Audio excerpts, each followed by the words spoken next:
Hi, everybody. Hi, Baruch. Lachem, lachem. So continuing in the Maimer, the Hasidic discourse, from the Song of Songs of King Solomon, and the metaphor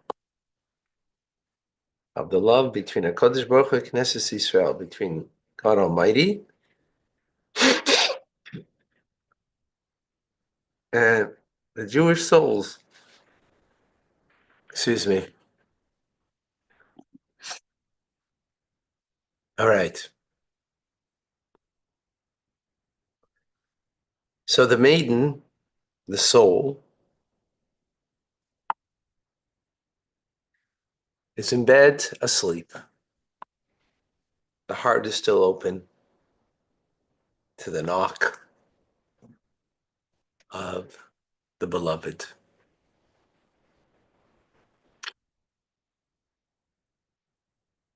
The beloved, that is the four levels of love that we spoke about, capacity of the soul to connect to God in those four levels. But the soul's asleep. Not only asleep, but the maiden has taken off, which is the metaphor for the soul, of course, her tunic.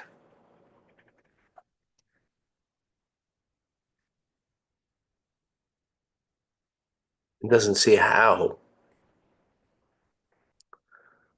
to put it back on.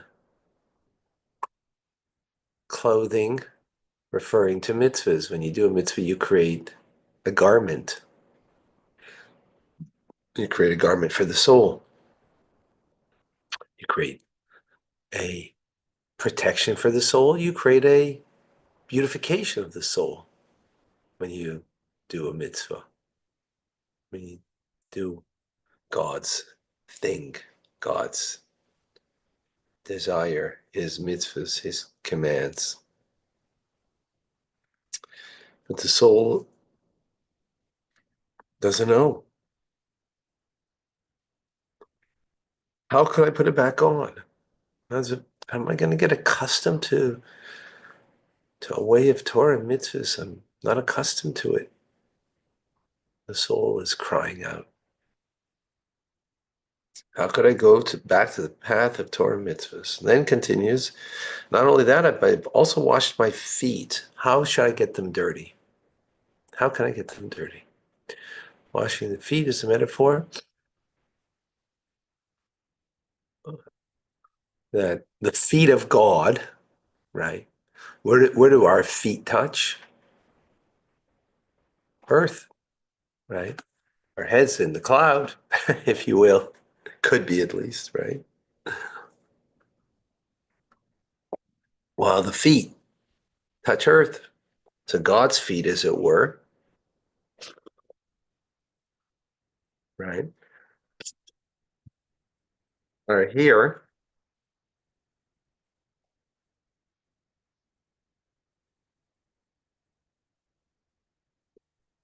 in this world to make a dwelling place for him in this world.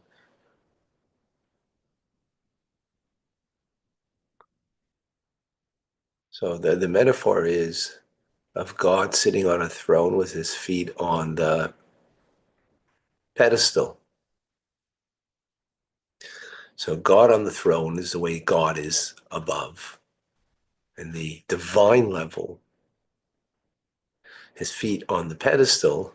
Now, of course, God's not physical, doesn't have a feet, doesn't have a physical throne or anything like that, but it's all a metaphor for us to understand that his feet come down to this world on a pedestal because we pick him up in this world. We raise him up in this world as the feet are raised on the pedestal.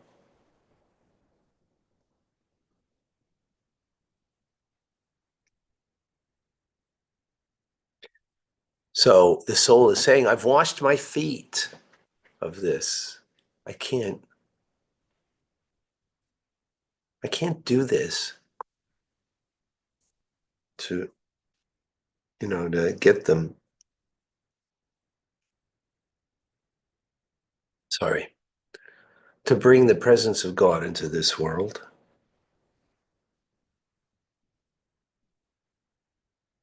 How? Even King Solomon wondered how could God's presence be in this world, and now in a time of exile, all the more so. Especially that I'm asleep, especially because I've taken off my tunic. How could I dirty my feet by, getting out of bed and going on the floor? How could I get involved in bringing the presence of God into this world? Yeah, and when there's a danger of getting dirty, meaning the negativity that comes along with it. That's what we explained. Then the metaphor continues, Shirin, that the young man, the doidi, the beloved, puts his hand through the hole in the door.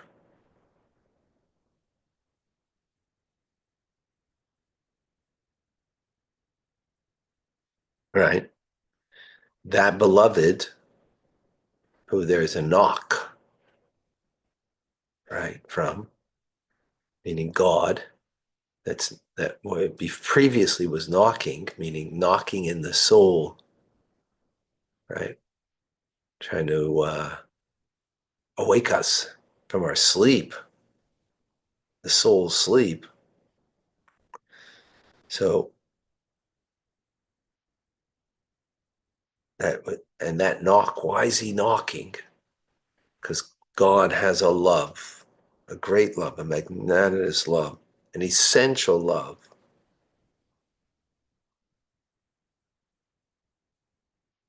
right?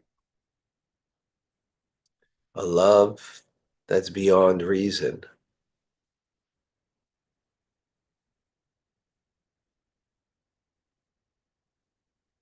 And looks beyond, any reason to withhold the love.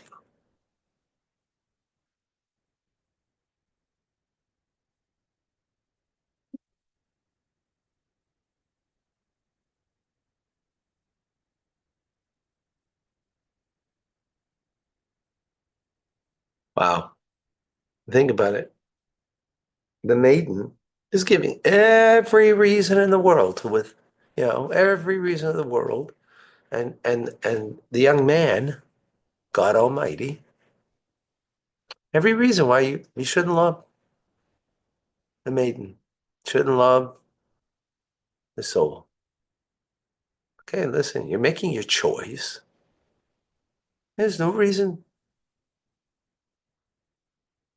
There is no reason. It's beyond reason.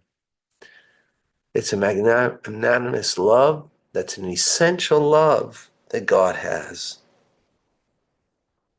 So he's not looking at any negativity.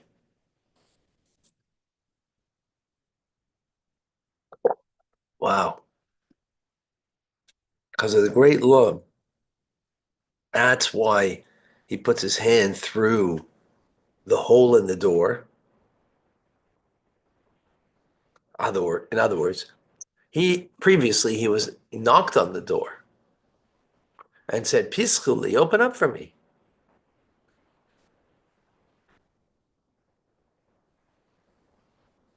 In other words, God is knocking in us and saying, "Open up."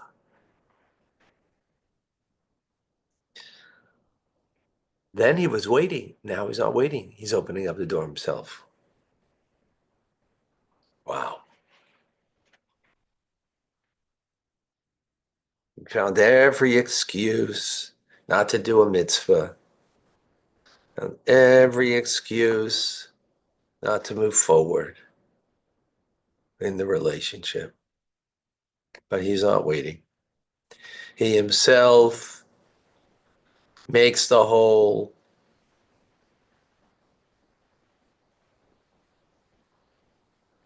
And this is what our sages say in the Talmud or in the Midrash.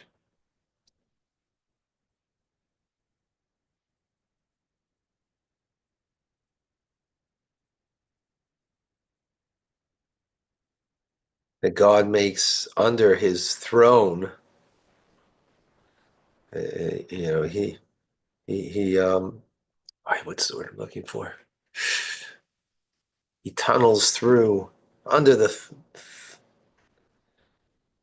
throne of glory.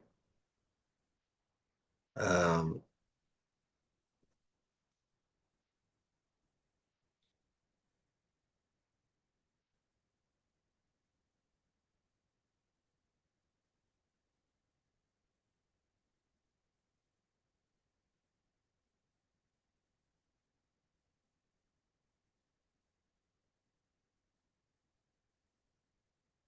so yeah, so God,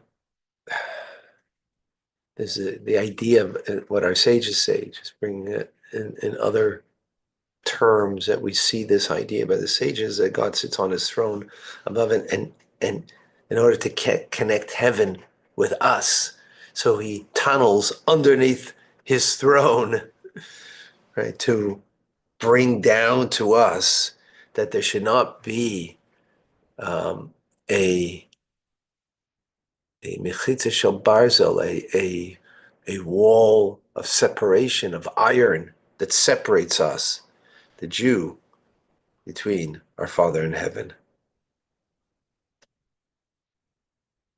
And through this, it creates an awakening that comes from above, right? In other words, God's not just waiting that we're gonna, wake up.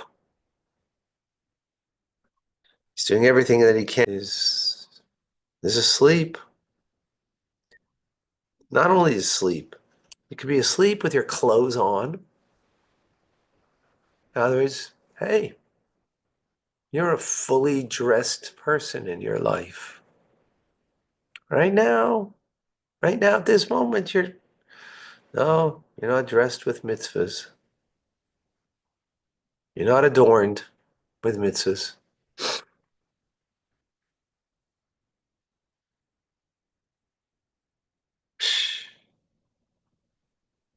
Wow.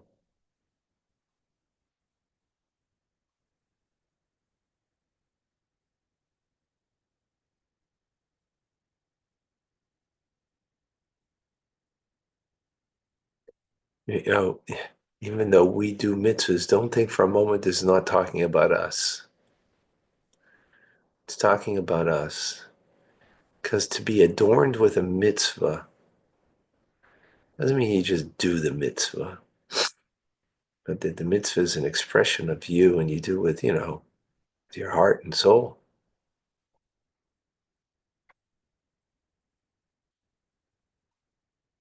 So it's speaking about us.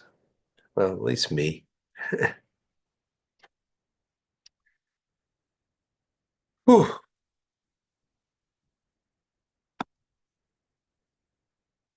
And I'm sure we can all find ways on how this speaks to us personally. That's the most important thing. How does it speak to me personally? So not only this is God creating a tunnel from above, that there shouldn't be an iron wall that separates us from him. We're not doing this. God is doing this for us, right?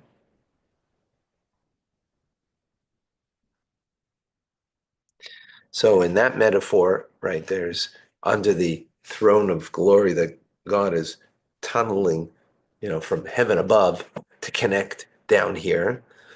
But that's not only is he doing that, but in the metaphor here in Shir Hashirim, the Song of Songs, is that right? He's making a hole in the door or putting his hand through the hole. I don't know if he's maybe made the hole, whatever, it doesn't matter. Right? Even more so, he's putting his hand through the hole.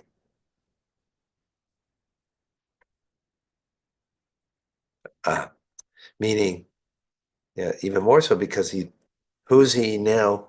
Who is God trying to help? That person is in a situation where they have taken off the tunic and they don't even know how they could put it back on. They don't even know the path of Torah and mitzvahs, that that's the life that they should lead.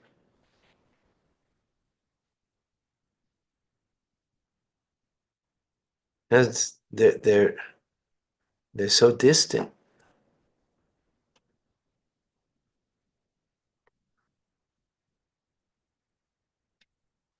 And the doidi, the beloved one, it's not stopping. Wow. So this then creates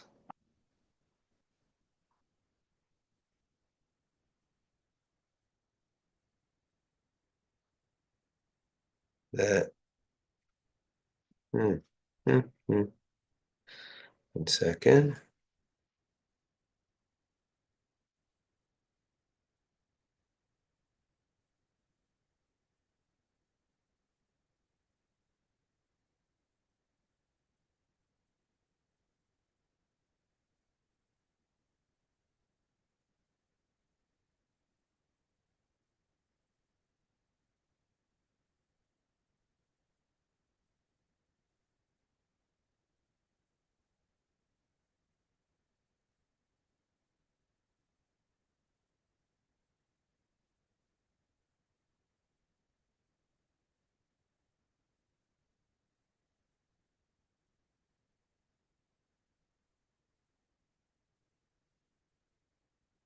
So that creates a yearning in the heart of the maiden.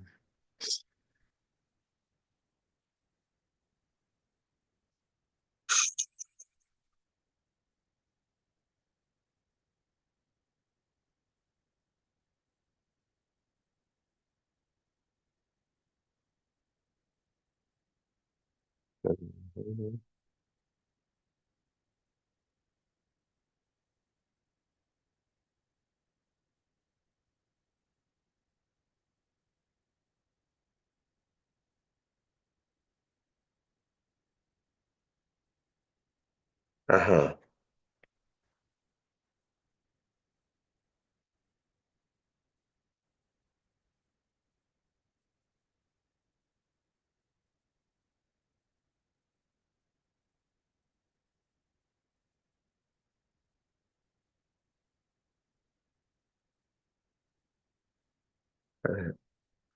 Assimilate this properly. So it creates a yearning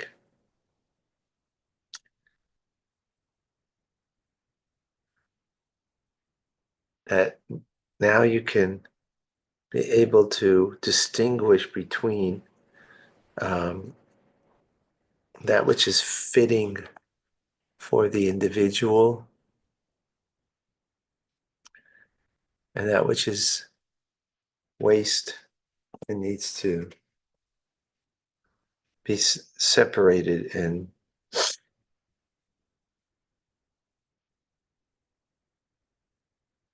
it doesn't belong for the person, for the soul.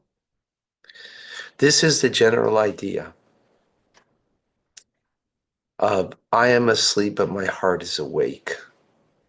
Right? That we started with this. Meaning in exile. We're in exile now. And even though we're in exile, there's no one will be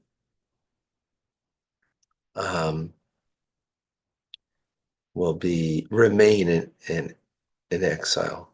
No one gets pushed away. My heart is awake.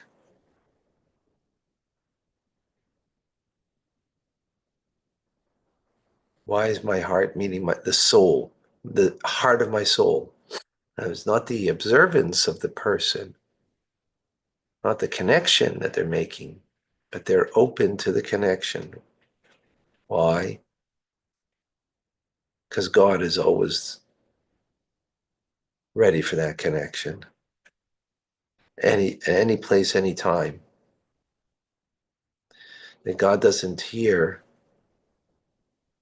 listen to the attribute of judgment. Because if you look at the person and where they're holding, where the soul is holding, it'd be a great judgment against. Nonetheless, God sends his hand through the hole in order to penetrate into nimm durch dem ganzen Jeden, to take through the entire person, entire Yid. There should be an awakening, such an awakening that they can make a distinction in that which is healthy and good for the person and that which is a waste.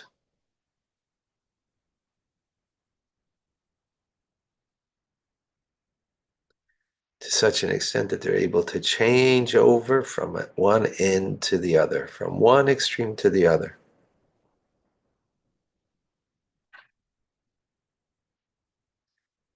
That not only that you give yourself, that the soul, that the person gives themselves over to God, but they're able now to incorporate in their lives the four levels of love, achaisi, ayasi, einasi, samasi.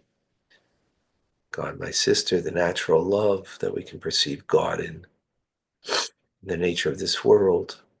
That's all a reflection of his divine will.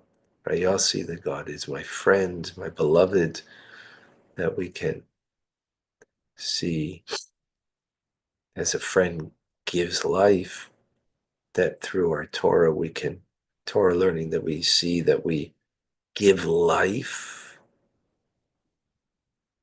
we give nourishment to the divine. Einasi, my dove, that we can perceive deeply the connection. Tzemasi, and my pure one. A pure relationship means a reciprocal one, where we're a partner with the divine. Well, okay. We're going to tie this all in with Alaylahu Nadash Nasamelech. And that night, the king woke up from the story of Purim. Till now, we've went off on Shir Hashirim, the Song of Songs, to explain it. And now we're going to tie it, and that's what most of the discourse was about, from King Solomon's Song of Songs, right? That I am asleep, my heart is awake. I call Daidi Daifik, my beloved is knocking at the door and saying, open up for me. God is knocking at our soul, right? That's everything we just went through. Now we're going to have the tie-in, which then we'll conclude the discourse. Wow. That for me, that was like, um, you know, I've mentioned, and I can't find it, but there's, but I understand there's an audio of the Rebbe saying this discourse, and through what we just learned today and yesterday, the Rebbe was crying and crying and crying.